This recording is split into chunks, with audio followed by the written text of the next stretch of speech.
সবাইকে শুভেচ্ছা। এই মুহূর্তে সরাসরি সম্প্রচার দেশ এবং প্রবাস থেকে বিশ্বের যে প্রান্ত থেকে যে বাজারে যুক্ত আছেন দর্শক, আমরা এই মুহূর্তে দেখছি সিলেটের কেন্দ্রীয় শহীদ মিনারে অভিভাবক সমাজ রাস্তায় নেমে এসেছেন। সিলেটের অভিভাবক সমাজ রাস্তায় নেমে এসেছেন আজকে কেন্দ্রীয় শহীদ মিনারের সামনে। আমরা দেখানোর চেষ্টা করছি, আশা করছি সাথে থাকবেন এবং যারা যুক্ত আছেন এই মুহূর্তে।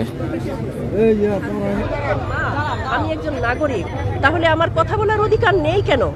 যে সরকার আমার কথা বলার অধিকার দেয় না, আমি সেই সরকারকে চাই না। সে বিএনপি কি, সে জামাত, সে শিবির নাকি সে আওয়ামী লীগ, আমি কিছুই জানি না। আমি কোনো সরকারকেই চাই না। আমি এমন একটি অংশদারিত্বমূলক সরকার চাই, অংশগ্রহণমূলক সরকার চাই, যেখানে আমাদের কথা বলার অধিকার থাকবে, আমাদের সন্তানদের দাবিগুলো ওরা জানাতে পারবে। আমরা দাবি শুনবো, আমরা ওদের সাথে কথা বলবো। আমি কিছু বলতে চাইলে আপনি শুনবেন, আপনি বলবেন আমার এটা ঠিক না কিংবা ঠিক। আপনি আমাকে গুলি করেন কোন অধিকারে? কে আপনাকে অধিকার দিয়েছে আমার সন্তানের বুকে গুলি চালানোর, মাথায় গুলি চালানোর? আবার টেলিভিশনে আপনারা অস্বীকার করেন, মিডিয়ার সামনে অস্বীকার করেন আপনারা গুলি চালান না। তাহলে গুলি কি আসমান থেকে নেমে এসেছে? আল্লাহর পক্ষ থেকে গুলি নেমে এসেছে? এই জবাব আমরা আপনাদের কাছে চাই। আপনারা যারা মিডিয়াতে কাজ করেন, আপনাদের এই রিজিকের দায়িত্ব আল্লাহর হাতে। রিজিকের ভয় করবেন না, দ্ব্যর্থহীনভাবে কথা বলেন, স্বাধীনভাবে কথা বলেন। হয় বাঁচবেন না মরবেন। যদি বেঁচে থাকেন তেলাপোকার মতো কয় বছর আর বাঁচবেন? আর 20 বছর, 30 বছর, তারপর তো মরতে হবে আপনাকে, আল্লাহর সামনে একদিন দাঁড়াতে হবে। আমি তেলাপোকার মতো বাঁচতে চাই না। আমরা এই দেশে তেলাপোকার মতো জীবনযাপন করতে চাই না। বীরের মতো একদিন বাঁচা যথেষ্ট। আজকে যদি শহীদ হয়ে যাই তাহলে শহীদের মর্যাদা পাবো, আর যদি বাড়িতে ফিরে যাই তাহলে গাজীর মর্যাদা পাবো। এই জন্য এখানে এসেছি, অধিকার প্রতিষ্ঠার দাবি আদায়ের জন্য এসেছি, সন্তানের নিরাপত্তার জন্য এসেছি, আমার দেশের নিরাপত্তার জন্য এসেছি। এই দেশ এদের হাতে অনিরাপদ হয়ে উঠেছে। আমরা একটি নিরাপদ দেশ চাই, আমাদের পতাকার নিরাপত্তা চাই, আমাদের এই ম্যাপের নিরাপত্তা, আমাদের ভূমির নিরাপত্তা চাই, ম্যাপের নিরাপত্তা চাই। আমরা অনিরাপদ কোনো দেশের মধ্যে অনিরাপদ কোনো পতাকা হাতে দিয়ে মরতে চাই না আমাদের সন্তানের হাতে। আপনারা সবাই আমাদের সাথে থাকুন, সবাই লড়ুন। সব অভিভাবকরা রাস্তায় নেমে আসুন, সব শ্রমিকরা, কৃষকরা, যুবকরা, বৃদ্ধরা সবাই নেমে আসুন। আমরা একটা স্বাধীন দেশে যেন স্বাধীনভাবে মাথা উঁচু করে বাঁচতে পারি, এই একটা পরিস্থিতি তৈরি করে যেন মরতে পারি। আপনারা সবাই যারা ঘরে আছেন আমাদের জন্য দোয়া করবেন। আমি নর্থ ইস্ট মেডিকেল কলেজে গাইনি বিভাগে প্রফেসর হিসেবে দায়িত্ব পালন করছি। আমার নাম ডাক্তার রাবেয়া বেগম। আমি সর্বাত্মকভাবে ওদের সাথে একাত্মতা পোষণ করি এবং মনে করি বাংলাদেশের প্রতিটি নাগরিক, শুধু মির্জাফর ছাড়া, মির্জাফরের রক্ত যাদের শরীরে আছে, শুধু তারা ছাড়া প্রত্যেকটি নাগরিকের ওদের সাথে একাত্মতা পোষণ করা উচিত। আমরা ওদের সাথে আছি, থাকবো। যতদিন ওরা ঘরে ফিরে যায়নি আমরাও ঘরে ফিরবো না। এবং একজন ডাক্তার হিসাবে আপনি আমাকে প্রশ্ন করতে পারেন যে অসহযোগ যদি করি তাহলে রুগীদের কি হবে? আমরা এরকম অসহযোগ করব না যে রুগীদেরকে আমরা ফেলে রাখবো না। যাদের ইমার্জেন্সি চিকিৎসার প্রয়োজন, শুধু সেই ইমার্জেন্সি চিকিৎসাটুকু আমরা দিব। এবং আমি আহ্বান জানাবো আমার সুবিজ্ঞ চিকিৎসক বৃন্দকে, আমার সহযোগী এবং আমার যারা ছাত্রছাত্রী আছেন, আমার সহকর্মীরা আছেন, আমার শিক্ষকরা আছেন, সবাইকে আহ্বান জানাবো যে আপনারা সবাই এগিয়ে আসুন। এই দেশটা তো আমার একার না, আপনারও একার না, আমাদের সবার দেশ। আর কারো বাপের জমিদারিও না, এই দেশটা কারো বাপের জমিদারি না, আমি কারো কোনো জমিদারের প্রজাও না। কাজেই আমার দেশের নাগরিকের যতটুকু চিকিৎসা দেওয়া প্রয়োজন ঠিক ততটুকু দিব, এর বেশি কোনো কাজ করব না। এবং রুগীদেরকেও বলবো আপনারা ঘরে থাকুন, সুস্থ থাকুন, নিরাপদে থাকুন, আর দেশের জন্য দোয়া করতে থাকুন। ধন্যবাদ। দর্শক, যে বিষয়টি আপনারা দেখছেন আজকে কিন্তু সারা দেশে কিন্তু একের পর এক শিক্ষক, অভিভাবক সব বিভিন্ন শ্রেণী পেশার মানুষ কিন্তু রাস্তায় নেমে আসছেন। যতই সময় গড়াচ্ছে আমরা দেখছি প্রতিবাদের মানুষের প্রতিবাদী কণ্ঠ কিন্তু যত আরো দৃঢ় হচ্ছে। আমরা একটু কথা বলবো অধ্যাপক সামিয়া জামান, বিষয়টি জানতে চাইবো। আজকে থেকে আপনারা অভিভাবকরা রাস্তায় নেমে এসেছেন এবং আগামীকালকে থাকে অসহযোগ আন্দোলন, এবং আমরা দেখছি সেই অসহযোগ আন্দোলনের ডাক দেওয়ার পরে এখন আগামীকালকে থেকে অসহযোগ আন্দোলন, এই বিষয়টা কিভাবে দেখছেন? এবং অসহযোগ আন্দোলন যেহেতু সব ধরনের সব কিছু বন্ধ রাখার জন্য শিক্ষার্থীরা ঘোষণা করেছেন, এই বিষয়টা আপনারা নিশ্চয়ই দেখতে পাচ্ছেন, আমরা ব্যানারে লিখেছি আমাদের সন্তানের এইভাবে মৃত্যু আমরা কাম্য নয় কারো। আমরাও ভাষা নাই। 1971 সালে শুনেছিলাম পাক হানাদাররা আমাদের সন্তানদেরকে হত্যা করেছিল, আমাদের বাবাদেরকে হত্যা করেছিল। কিন্তু এই স্বাধীন দেশে এই পুলিশ বাহিনী দিয়ে, যারা সেই 71 সালে রাজারবাগ পুলিশ থেকে ওরা নেমে এসেছিল আমাদের ছাত্র জনতার সাথে, আজ তাদেরকে আমাদের মুখোমুখি দাঁড় করিয়ে দিয়েছে, আমাদের সন্তানদের মুখোমুখি দাঁড় করিয়ে দিয়েছে। আমরা মারা তো ঘরে থাকতে পারি না, আমাদের সন্তানদেরকে ঘর থেকে ধরে নিয়ে যায়। গতকাল সিলেটের মধ্যে একটা ছোট বাচ্চাকেও গুলি করে ফেলেছিল। তো এই গুলি করার কারণেই তো তার গুলি লেগেছে। গুলি যদি করা হতো না, রাবার বুলেট আছে, টিয়ার গ্যাস আছে, কত কিছুই আছে আপনাদের কাছে।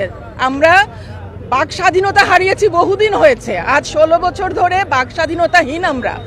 আমরা পারি নাই আমাদের স্বাধীনতা সার্বভৌমত্ব রক্ষা করতে, এগিয়ে আসতে পারিনি। আমাদের সেই সন্তানরা এসেছে, আমরা তাদেরকে সাপোর্ট করার জন্য আজকে এখানে এসেছি। সরকারের কাছে, বিচারকদের কাছে আমাদের আকুল আবেদন, আপনারা এর বিচার করেন, সুষ্ঠু বিচার করেন।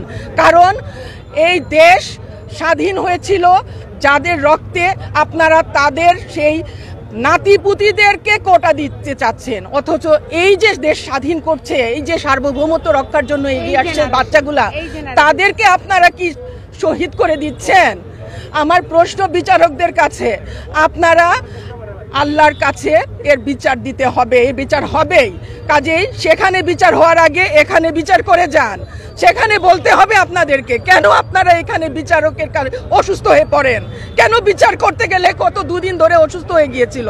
আগামীকাল রোববার আমরা আশায় আছি, এই বিচারের আশায় আছি। রিট করা হয়েছে যে গুলি, সরাসরি গুলি নিষিদ্ধ হবে, ইনশাআল্লাহ আমরা সেই আশায় আজকে এখানে দাঁড়িয়েছি আমাদের সন্তানদের জীবনের জন্য।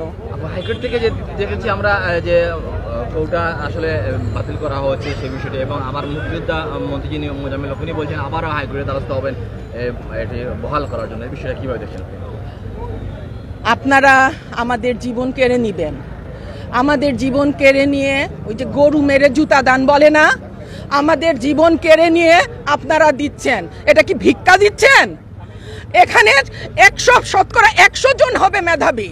আমাদের শিক্ষা ব্যবস্থা নষ্ট, আজ নাচে গায়ে তারপর শিক্ষায় লেখাপড়া করাচ্ছে, আমাদেরকে সংসাজিয়ে টিচারদেরকে ক্লাসে পাঠাচ্ছে, আমাদের অর্থনীতি আজ ধ্বংসে, রেমিটেন্স আসছে না, সেখানে আমাদের মেধাবীরা চাকরির জন্য আশা করে বসে আছে, আপনারা তাদেরকে পাখির মতো গুলি করে মেরে ফেলছেন।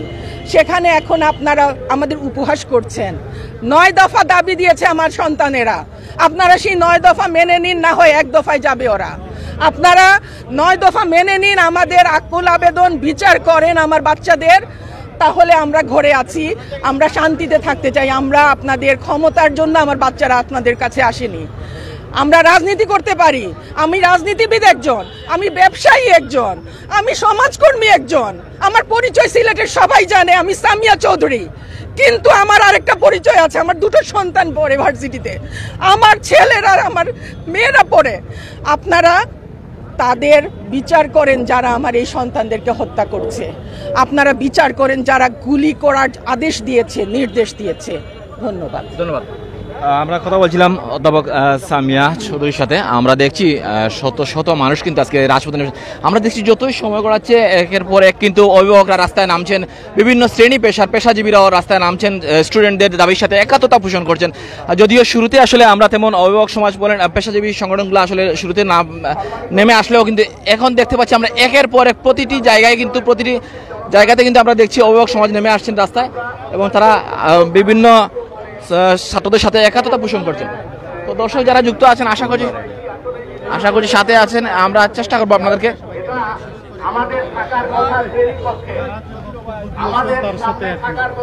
আমি কিছু স্পেসিফিক দাবি করছি। দাবিটি হলো যে আমরা শুনেছি সেনা কর্মকর্তার মুখ থেকে যে ওনাদেরকে জাতীয় সম্পদ রক্ষার জন্য দায়িত্ব দেওয়া হয়েছে, এবং যে দুর্বৃত্তায়ন হয়েছে জাতীয় সম্পদ ধ্বংস করার জন্য তাদেরকে ওনারা নির্মূল করবে বলে প্রতিশ্রুতি ব্যক্ত করেছেন।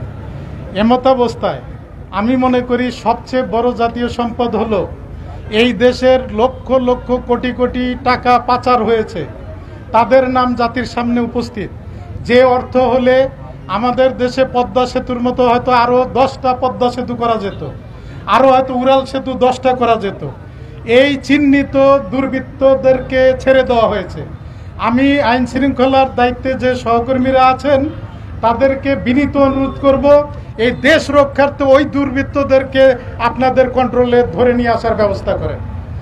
আমাদের শিক্ষার্থীরা যারা এই দেশের মায়ায় মমতায় এখন দুর্নীতি বিরোধী আন্দোলন করছিল, যাদের আন্দোলনের প্রেক্ষিতে গত জুলাইয়ের 15 তারিখ থেকে অনেক দুর্ঘটনা ঘটেছে, অনাকাঙ্ক্ষিত ঘটনা ঘটেছে, অনেক শিক্ষার্থী, অনেক শিশু, সাংবাদিক, এমনকি শ্রমিক, দোকানদার, এদের উপর বিনা বিচারে নির্বিচারে গুলি করে হত্যা করা হয়েছে। আমি শহীদদের প্রতি শ্রদ্ধা জানাই। একই সাথে আমাদের সিলেটের এই নন্দন দৃষ্টি সম্পন্ন শহীদ মিনারের সামনে দাঁড়িয়ে আন্দোলন করছি অভিভাবকদের সাথে দাবি জানানোর জন্য, আর যেন কোনো শিক্ষার্থীর, আর কোনো যেন কিশোরের, শিশুর রক্তাক্ত হতে না হয়। আমরা চাই সোনার বাংলায় খুবই দ্রুত শান্তি ফিরে আসুক। এই আন্দোলন যে শিক্ষার্থীরা করছে তাদেরকে সহযোগিতার জন্য সকল অভিভাবকের পাশাপাশি আইন শৃঙ্খলার দায়িত্বে যারা নিয়োজিত আছেন তাদেরকে আমি আহ্বান করব, আপনারা আসেন, আমার দেশের স্বার্থে দাঁড়ান। কোনো ধরনের অনিচার, অনাচার, অত্যাচার, অবিচার হবে না, শান্তি ফিরে আসবে সে আশাবাদ ব্যক্ত করছি। ধন্যবাদ সবাই। সাধারণ মানুষের যে আজকের যে ছাত্র সমাজের যে আন্দোলন, সেই আন্দোলনে কিন্তু অভিভাবকরা একাত্মতা পোষণ করে রাজপথে নেমে এসেছেন এবং নিপীড়নবিধি শিক্ষক সমাজ, শাহজালাল বিজ্ঞান প্রযুক্তি বিশ্ববিদ্যালয়ের শিক্ষকরা কিন্তু আজকে এসেছেন এবং আজকে এখানে কিন্তু আমরা জানি যে 2টার দিকে কিন্তু আরেকটি প্রোগ্রাম রয়েছে ছাত্রদের, সেই ছাত্রদের মিছিলটি আজকে চেষ্টা করবো আপনাদেরকে সরাসরি সম্প্রচারের মাধ্যমে তুলে ধরে। আশা করছি আমাদের সাথে থাকবেন এবং লাইভটি শেয়ার করে অন্যকে দেখার সুযোগ করে দেবেন। তার সাথে আপনাদের দেখানোর চেষ্টা করি যদি এখানে দেখতেন পুলিশের সতর্ক একটি অবস্থান, এই মুহূর্তে দেখতেন পুলিশ সদস্যরা অবস্থান করছেন।